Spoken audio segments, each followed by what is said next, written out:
आज का यह पावन प्रसंग सभी लोग इस देशना का लाभ लेने के लिए एकत्रित हुए हैं और प्रारंभ करते हैं। वह महिला जिसको दोहला आता है, तो दोहला जब आता है स्वप्न, तो वह अपनी सास से कहती है, सासू माँ से, कि मुझे इस प्रकार का दोहला आया है। वह बताती है कि 1000 मुनिराजों को मैं एक साथ आहार दान करूं, 1000 प्रतिमाओं का दान करूं और 1000 गर्भवती महिलाओं को सोने की सींग वाली गायों का दान करूं। तो वह जब अपनी सासू माँ से कहती है, उसकी सासू माँ घबरा जाती है सुनकर कि मैं कैसे करूंगी। तो वह कहती है, मुझे जो स्वप्न आया है मैंने आपको बता दिया, अब करना या नहीं करना ये आपकी व्यवस्था की बात है। तो वह जाती है, एक आचार्य महाराज थे, उनसे निवेदन करके आ जाती है। कुछ दिनों बाद विशाल संघ एकत्रित हो जाता है और एक साथ मुनिराज खड़े हो जाते हैं आहार के लिए, और एक साथ 1000 मुनिराजों को वह आहार दान करती है और 1000 प्रतिमाओं को विराजमान करवा दी है और 1000 सोने की सींग वाली गायों का दान करती है। वह महिला जो थी, जब भी कोई उसके यहाँ आता था खाली हाथ नहीं जाता था। उसने कई धर्मशालाएं बनवाई, कुएं बनवाए कि जिससे जल आदि की व्यवस्था हो सके। यानी यह जो कथा है लगभग 1000-2000 वर्ष प्राचीन है और आचार्य भगवान ने कई बार इस दृष्टांत को, इस कथा को बताया है कि महिलाएं क्या नहीं कर सकती, यानी सब कुछ कर सकती। क्योंकि आज देखते हैं पुरुष वर्ग तो धर्म से विमुख होता जा रहा है। महिलाएं हैं वही आहार दान में आगे आती हैं, वही स्वाध्याय में आती हैं। पुरुष वर्ग तो रुचि खत्म सी हो गई है। अभिषेक आदि जब होता है तो उसमें फिर भी चूंकि पुरुष वर्ग को ही महत्व मिलता है तो वह कर लेते हैं। तो आज का यह पावन प्रसंग कि अपने घर को हम कैसे स्वर्ग बनाएं। लोग कहते हैं कि ऊपर स्वर्ग है, जब पहुंचेंगे तभी देख पाएंगे ना स्वर्ग कैसा है, लेकिन अनुभव तो यही कर सकते हैं कि हम अपने जीवन में स्वर्ग कैसे बना सकते हैं अपने जीवन को। तो जो गृहिणी होती है, महिलाएं होती हैं, आचार्य जी ने मूक माटी में बहुत प्रशंसा की है। तो आचार्य भगवान हमेशा कहते हैं कि महिला यानी जो नारी होती है वह दोनों कुलों को, यह जब रहती है तो इधर भी उसके रहने से बहुत सारे अच्छे कार्य होते रहते हैं। इसलिए कन्या को मांगलिक माना गया। जब भी मांगलिक कार्य होते हैं तो जब घट यात्रा निकलती है और जब शुद्धि होती है मंडप आदि की, तो किसको आगे किया जाता है? महिलाओं को। क्यों किया जाता है? तो इसी प्रकार से जब घर चलाने के लिए, गृहस्थ जीवन चलाने के लिए जब महिलाओं को आगे किया जाता है तो वह अपने घर को स्वर्ग बना लेती। आपने सुना होगा माता पिता बोलते हैं, तो कई बार ऐसे प्रसंग आए कि माता पहले क्यों बोलते हैं? क्योंकि माता जब बालक को जन्म देती तब वह पिता बनता है। ऐसे राम सीता क्या बोलते हैं? सीताराम, सीताराम बोलते हैं। तो महिलाओं को कई बार आगे किया जाता है और कई बार पुरुष वर्ग को कई स्थानों पर आगे किया जाता है। तो सीता शीलवान थी और विनम्र थी और धर्म पत्नी थी, इसलिए धर्म पत्नी कहा जाता है। अपने धार्मिक कार्यों में जहां भी उल्लेख आता है तो लिखा रहता है, लिखा होगा, देखा होगा आपने लिखा हुआ, धर्म पत्नी, जो धर्म के मार्ग में आगे लगा। 7 फेरे होते हैं। तो हमने एक बार कहीं पे पढ़ा था, उसमें लिखा था, वचन होते ना, उस समय लोग उसको हंसी मजाक में ले लेते हैं, लेकिन जब हमने पढ़ा तो वाकई में वो बहुत अच्छे हैं। इसलिए उनको पढ़ना चाहिए, उनका पालन भी करना चाहिए। लेकिन लोग उस समय कोई ध्यान नहीं देता है। पंडित जी भी जल्दी जल्दी पढ़ देते हैं और 7 फेरे हो जाते हैं, लेकिन वास्तविकता में ऐसे कुछ नियम होते हैं जो लिए जाते हैं उस समय। तो बात चल रही थी कि जिन्हें भगवान के प्रति आस्थावान और निर्ग्रंथ गुरुओं के प्रति अटूट श्रद्धावान, वह कौन थी? सीता थी। जब वह कृतांत वक्र सेनापति छोड़ने जाता है सीता को, तो पहले तो उस सीता को यही मालूम था कि तीर्थ यात्रा के लिए जाना है, तो उसी उद्देश्य से वह चली गई। जब वह छोड़ के जाने लगा, कृतांत वक्र सेनापति, पद्म पुराण में ऐसा उल्लेख आता है, तो सीता ने कहा तो ये गया था कि तीर्थ यात्रा के लिए जा रहा है। उसकी आंखों में आंसू आ जाते हैं कि मुझे रामचंद्र जी ने जैसी आज्ञा दी है वैसा ही मैं पालन कर रहा हूं, चूंकि मैं सेनापति हूं। तो वह कहती है कि रामचंद्र जी से एक बात यह कह देना, जिस प्रकार से तुमने किसी के कहने पर मुझे छोड़ दिया है, इसी प्रकार जिस प्रकार से आपने मुझे छोड़ दिया, इस प्रकार धर्म को नहीं छोड़ना। यानी लोग कहते हैं कि जैन धर्म से क्या होता है, लोग हताश हो जाते, घबरा जाते, लेकिन हम हमेशा बोलते हैं कि जैन धर्म में जो चीजें हैं, जो मंत्र हैं, जो शक्तियां हैं, वो सिद्ध क्यों नहीं होती हैं? क्योंकि हमारी कुछ कमियां होती हैं। अगर अपनी लाइफ को व्यवस्थित करना है, लाइफ मैनेजमेंट यानी जीवन को अगर उच्च बनाना है, तो अपने जीवन में अगर हमें जैन धर्म के हिसाब से हम चलेंगे तो हमारा जीवन बहुत अच्छा बन सकता है। तो एक गाथा जो हम हमेशा उच्चारण करते हैं और बहुत अच्छी गाथा है, कदम चरे कदम चिट्ठे कदम आसे कदम सहे कदम भासे जे भुंजे जे कदम पावना वज्जदी। यानी इस गाथा में लाइफ मैनेजमेंट है, यानी ऑल लाइफ मैनेजमेंट। जीवन जिए तो ऐसे जिए जिसमें कुछ आस हो, थोड़ी परेशानी हो, थोड़ा दुख का एहसास हो। यानी जब शिष्य गुरु महाराज से प्रश्न करता है कि मैं कैसे चलूं, कैसे उठूं, कैसे बैठूं कि जिससे मुझे पाप का बंधन हो, तो गुरु महाराज बड़ी सरलता से उत्तर देते हैं कि जदम चरे जदम चिट्ठे जदम आसे जदम सहे जदम भासे भुंजे एवं पावना वज्जदी। तो इसका जब प्रश्न किया जाता है तो उसका उत्तर आता है कि जदम चरे जदम चिट्ठे जदम आसे जदम सहे जदम भासे भुंजे एवं पावना वज्जदी, यानी यत्न पूर्वक चले यत्न पूर्वक बैठे।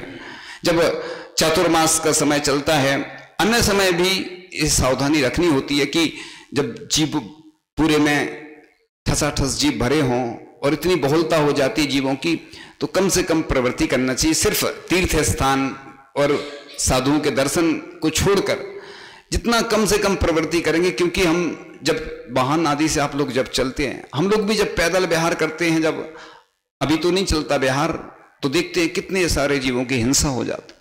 तो हम कैसे चलें, कैसे उठें, कैसे बैठें। तो जब भी हम कोई कार्य करें तो देख कर करें। आप लोग क्या करते, कई बार जल्दबाजी में करते हैं तो उसमें उस जीव की हिंसा हो जाती है। तो कदम चले कदम चिट्ठे, कैसी चेष्टाएं करें, तो किस प्रकार से शयन करें, किस प्रकार से भोजन करें। यही तो जीवन उच्च बनाने के लिए, यानी लाइफ को व्यवस्थित करने के लिए एक लाइफ मैनेजमेंट का एक फंडा होता है। आज दुनिया में MBA होता है, मास्टर ऑफ बिजनेस एडमिनिस्ट्रेशन, यानी लोगों को बिजनेस करना सिखाया जाता है, लोगों को CA और भी ऐसे बहुत सारे कोर्स चलते हैं। लेकिन ऐसी कोई वर्कशॉप है कि जहां पे किसी को पूजन करना सिखाया जाता हो, कहीं पे आहार दान करना सिखाया जाता, ये कहीं सिखाया नहीं जाता। व्यक्ति को वहीं जाके सीधा सीखना पड़ता है। कलश उठाता है, अभिषेक करने लगता है। 99% व्यक्ति डांटेंगे तो तुम्हें ऐसा नहीं, ऐसा करना चाहिए, लेकिन 1% व्यक्ति हाथ फेर कर ऐसा नहीं कहे, चिंता नहीं करो, हम तुम्हारे साथ हैं, तुम गलती करो कोई दिक्कत नहीं, हम अंत में क्षमा मांग लेंगे, बिन जाने व जान के रही टूट जो कोई, तुम प्रसादत है परम गुरु सो सब पूरन हुए। भगवान सब जान रहे कि तुम गलती करोगे, क्योंकि अभी तुम सीख रहे हो। ड्राइविंग लाइसेंस बनता है, पहले लर्निंग बनता है, फिर उसके बाद परमानेंट बनता है। इसी प्रकार से अगर कोई व्यक्ति आहार दान करना सीख रहा है या पूजन करना सीख रहा है तो वो क्षम्य होता है, क्योंकि वह अभी जानता नहीं। जब तक बालक भी 8 वर्ष का होता है तो उसके माता पिता को दोष लगता है जब 8 वर्ष के पहले, जैसे ही वह 8 वर्ष का होता है तो उसको स्वयं को दोष लगने लग जाता है।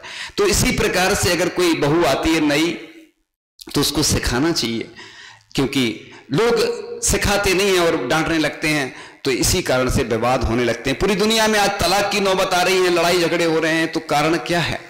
क्योंकि लोग अपना जीवन सुखी बनाने के लिए परिवार बसाते हैं, लेकिन जब परिवार बस जाता है उसके बाद विवाद होने लगते हैं, तो बहुत सारी समस्याएं आती हैं।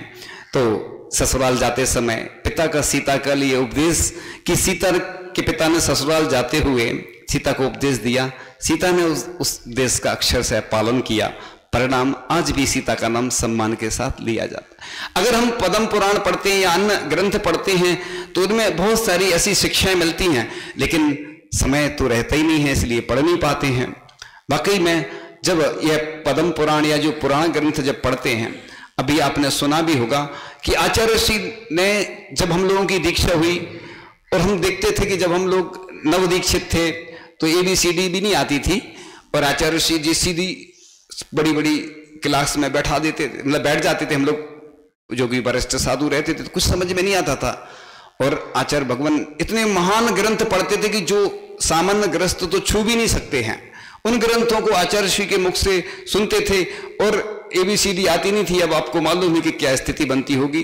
तो आचार्य श्री ने इतने बड़े बड़े महान ग्रंथ पढ़े हैं और हम लोगों को स्वाध्याय कराया, और अब आचार्य श्री वर्तमान में क्या सुनते हैं? पुराण ग्रंथ। क्यों सुनते हैं?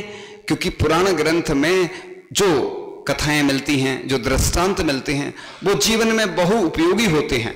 इसलिए समय निकालकर तो जरूर ऐसे ग्रंथों का स्वाध्याय करना चाहिए, जिससे हमारे जीवन में परिवर्तन हो। तो पहले ऐसा ही चलता था कि जब भी कोई आता था घर में या पति वगैरह आते तो खड़े होते थे, सम्मान देते। आजकल चूंकि पैकेज वाला सिस्टम आ गया, पत्नी भी कमाती है, पति भी कमाते हैं, और जब कोई लड़ाई झगड़ा हो जाता है तो वह छोड़ देती है। क्यों छोड़ देती है? क्योंकि उसको मालूम है कि हमारे पास आजीविका का साधन है।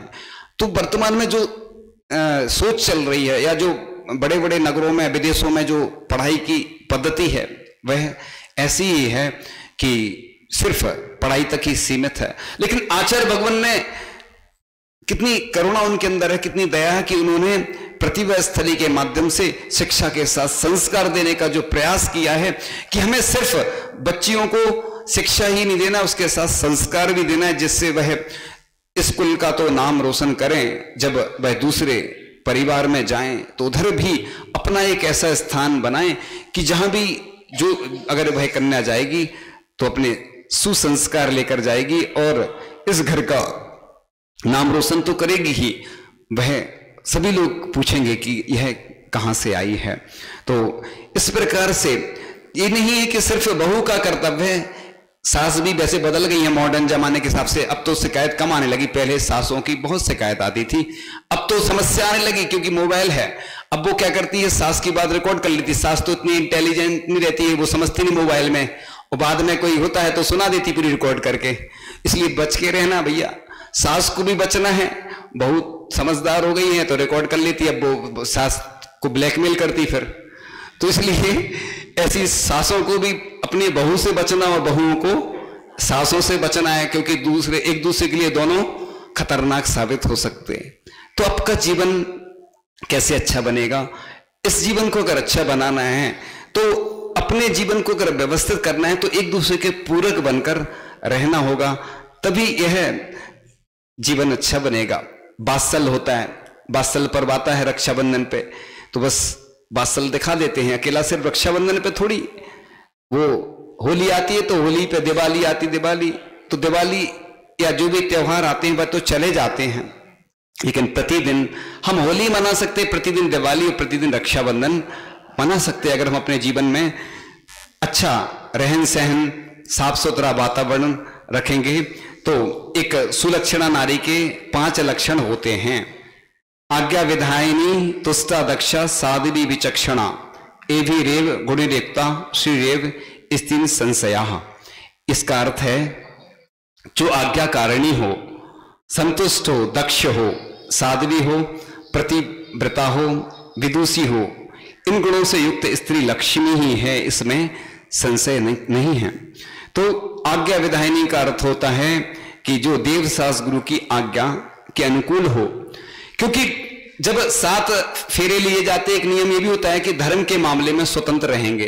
लेकिन स्वतंत्रता का मतलब ये नहीं कि दिन भर मंदिर में बैठे रहो, ऐसा भी नहीं कहा गया, क्योंकि गृहस्थ के लिए धर्म करने को तो कहा, लेकिन ये घर का कर्तव्य है कि घर में रह रहे हैं तो भोजन भी बनाना और भी घर के काम करना।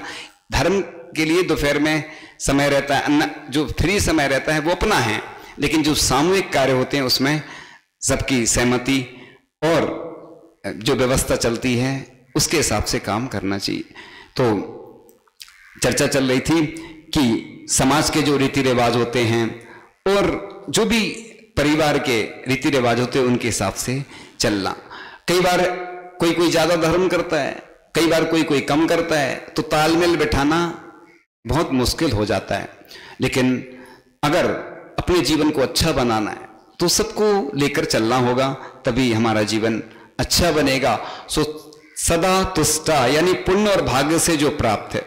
कई लोग जैसे अतिमव्य की हम जो कहानी सुना रहे थे, उसकी कहानी में यही आता है कि उसका पति शांत हो जाता है, नहीं स्वर्गवासी हो जाता है, फिर उसकी जो छोटी बहन रहती है उससे उसका विवाह होता है, ऐसा कुछ होता है। मतलब फिर कहानी आगे चलती है और एक बार तो स्थिति आती है कि लड़का था, उसका विवाह करती है तो आभूषण वगैरह दे देती सोने की, क्योंकि उसका नाम ही था दान चिंतामणि अतिमव्य, यानी उस महिला की प्रतिमा बनाई गई थी सोने की।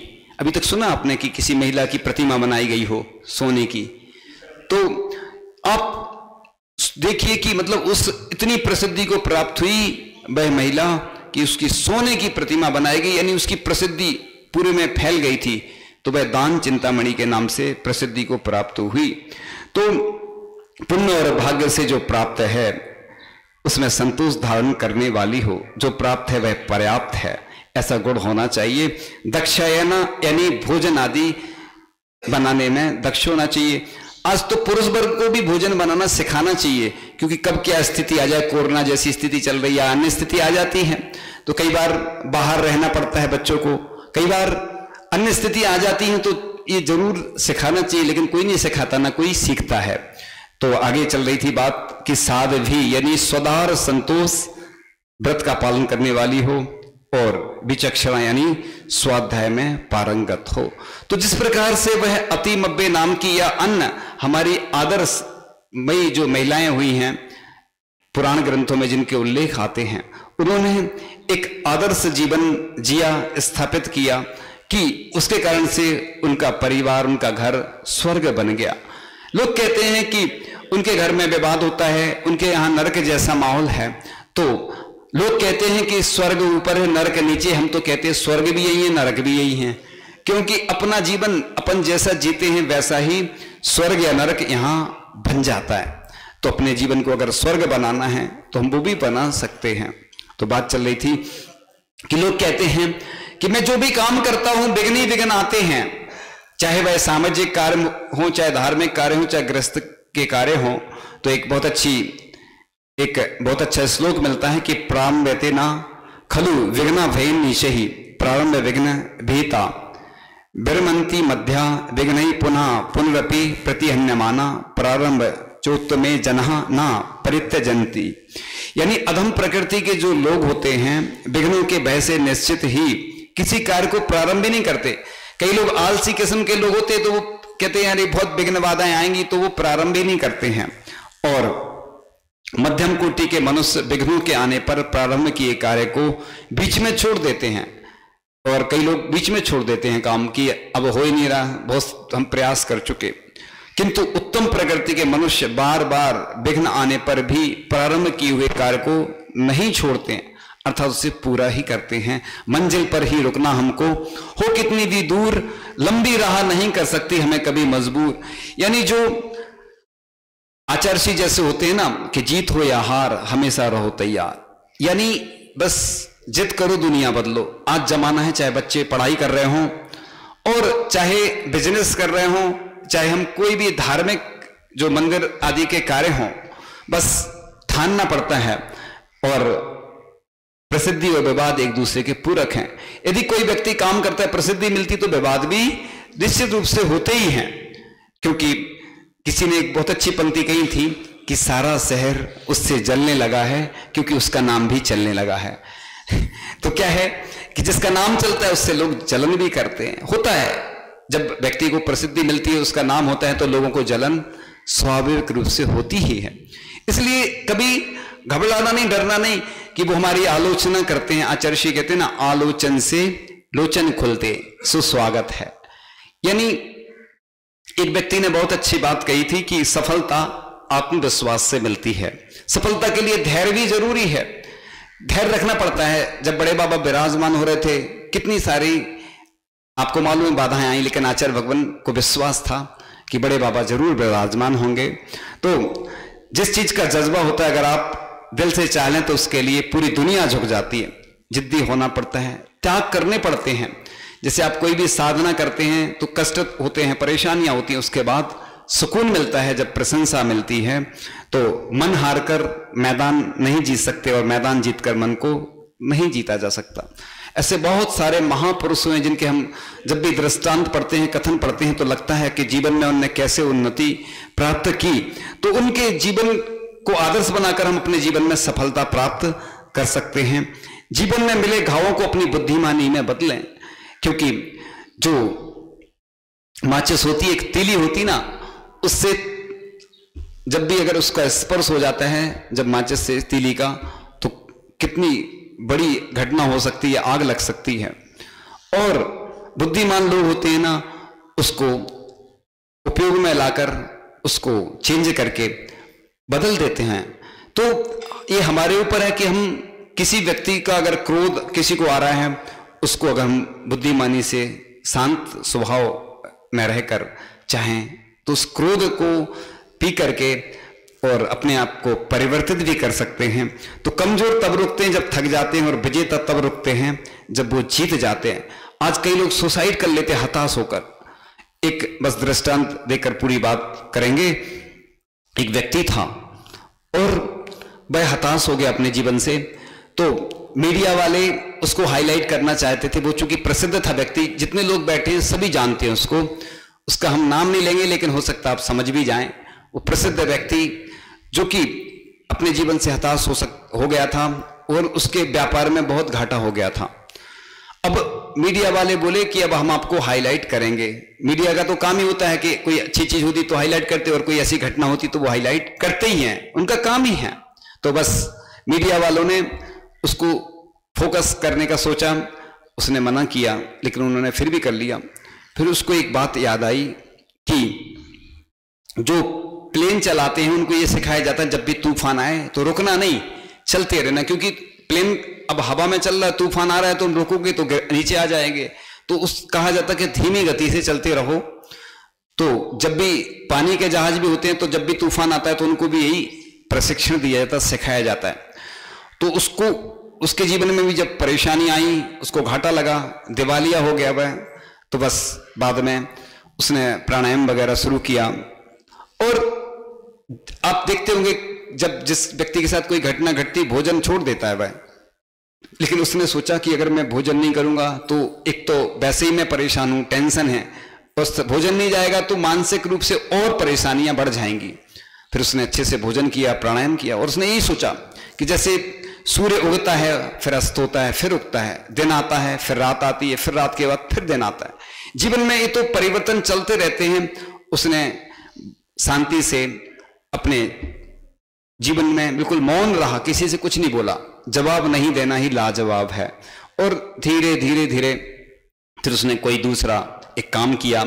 उस काम में उसको इतनी सफलता मिली कि आज वह व्यक्ति अपने पैरों पर स्वयं खड़ा हुआ, और जो उसका जीवन परिवर्तित हो गया था, फिर से उसको सफलता मिली और आज फिर से वह ऊंचाइयों पर है। तो ऐसे हम भी हताश नहीं हो। कई लोग आत्महत्या कर लेते हैं सोचकर कि अरे हमें ये परेशानी हो रही, टेंशन हो रही, अरे इतनी दुर्लभता से मनुष्य जीवन मिला है, और हम इस मनुष्य जीवन की अगर दुर्लभता को नहीं समझेंगे तो हमारा जीवन बर्बाद हो जाएगा।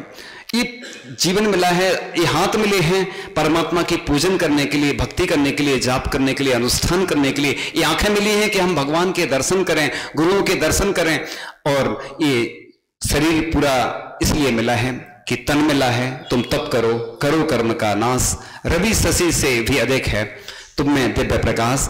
किसी की भावना आई थी कि महाराज जी भजन सुना देना, वैसे प्रासंगिक नहीं था लेकिन सुनाई देते हैं। किसी की भावना आई है तो सुना देते हैं। एक भजन है, जब स्वप्न देखते हैं ना, अपन स्वप्न देखते हैं तो स्वप्न में भगवान को भी देखते हैं, गुरुओं को भी देखते हैं।